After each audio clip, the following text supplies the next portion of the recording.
Nadine Thornhill, sexuality educator, and I am here with my friend Jackie, and we are going to be talking sex-positive parenting. Yay! Yay! How many kids do you have?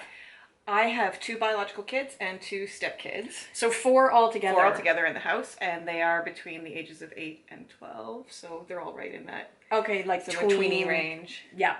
I don't know if you have like a philosophy or like a manifesto or something around, talking to your kids or teaching your kids about sex. But if you want to sort of share your approach, Sure. Call it an approach.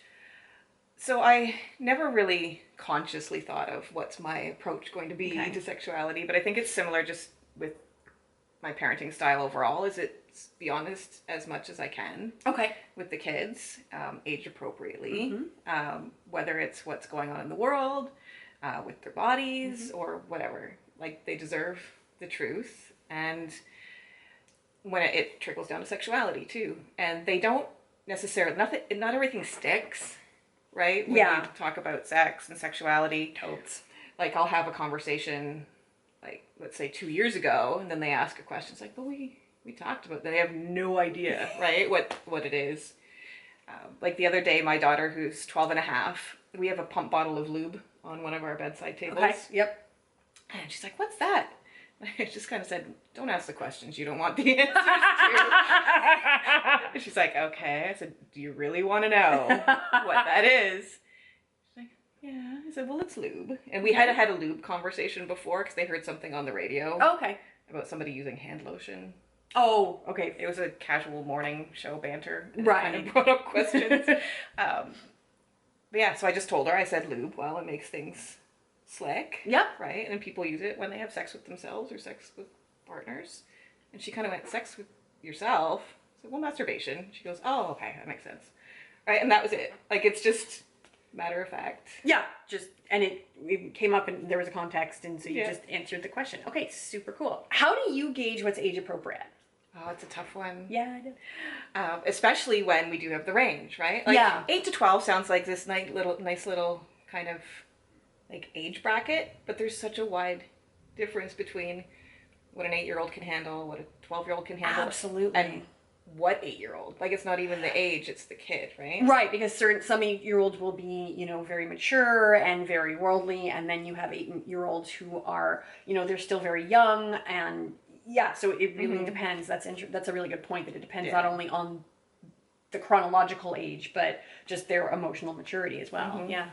But I just kind of go with it in the moment. Like, the questions Okay. that they ask, like, they come out of the blue, and you're not prepared. You're like, wow, I didn't think I'd have this to answer this for another 6 years or whatever. Right? Exactly, yeah. Especially when, like I said, there's maybe a younger one in the room.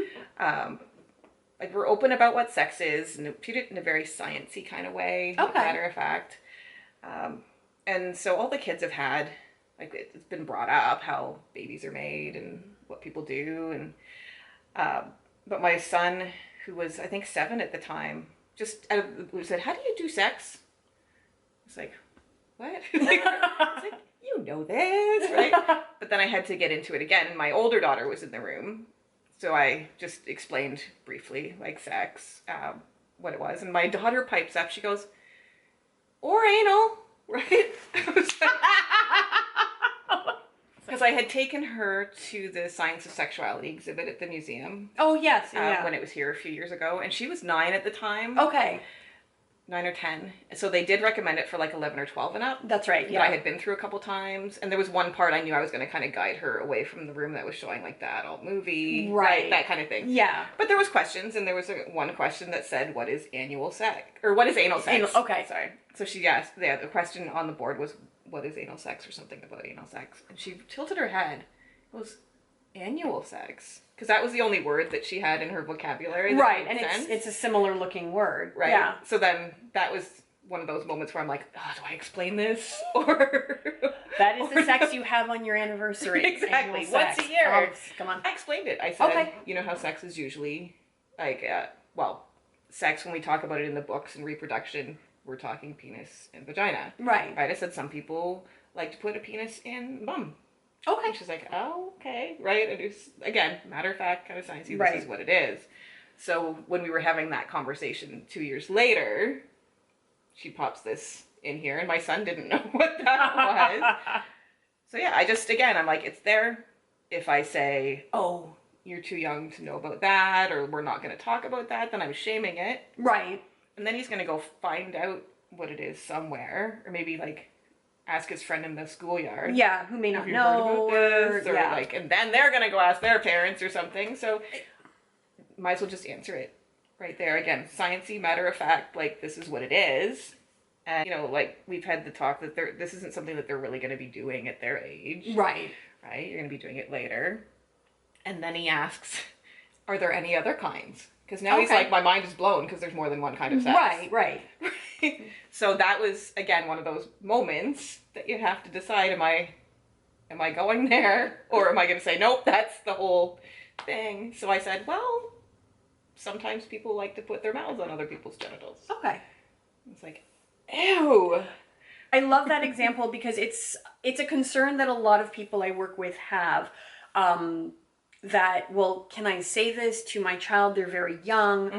That seems like a very adult, an adult aspect of sexuality. I certainly don't want them doing it. And something that I will tell people a lot is that oftentimes, if kids are old enough to ask the question and you give them the sort of straightforward answer that you give them, like, it's not appealing to them because they aren't sort of erotic yet. They're still children. They don't really have that drive or that desire. And so when they're thinking of it as, just in terms of, just an action and you don't have any desire behind that, it's not something that they're at all interested in doing or trying in a lot of cases.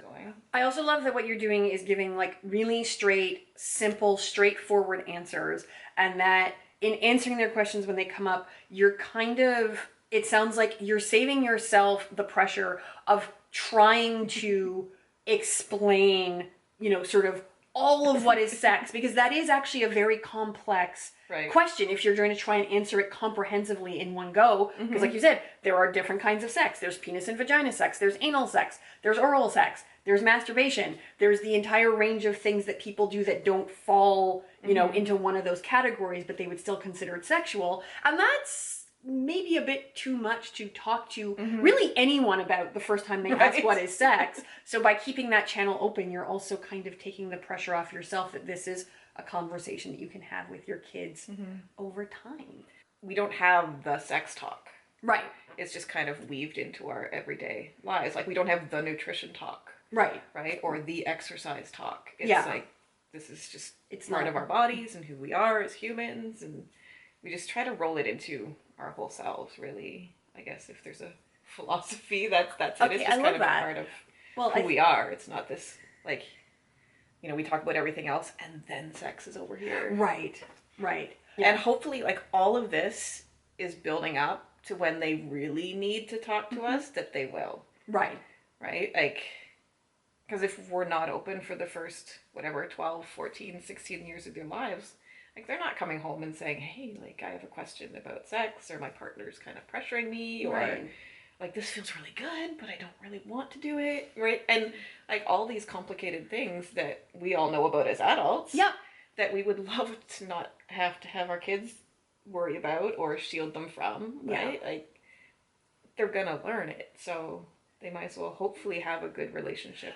Absolutely. And I think by building on it, you're also letting your children build a vocabulary and giving them practice with communicating about it, because I find, this is something that I struggled with as an adult, even though I think I had relatively open parents.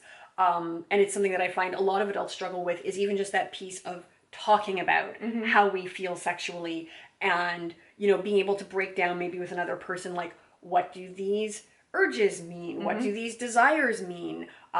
Is this normal? Is this not normal? That when you've, like you said, when you've grown up for the first 12 or 15 or 16 or 18 or 20 years of your life being like, this is the part of me that I never talk about. Yeah. I think it makes it much harder to talk about it with anybody, because you don't really have practice articulating all of these experiences that you've been having since you were a child. Yeah. And I hope they can talk to their partners openly about this when it comes up. Me too.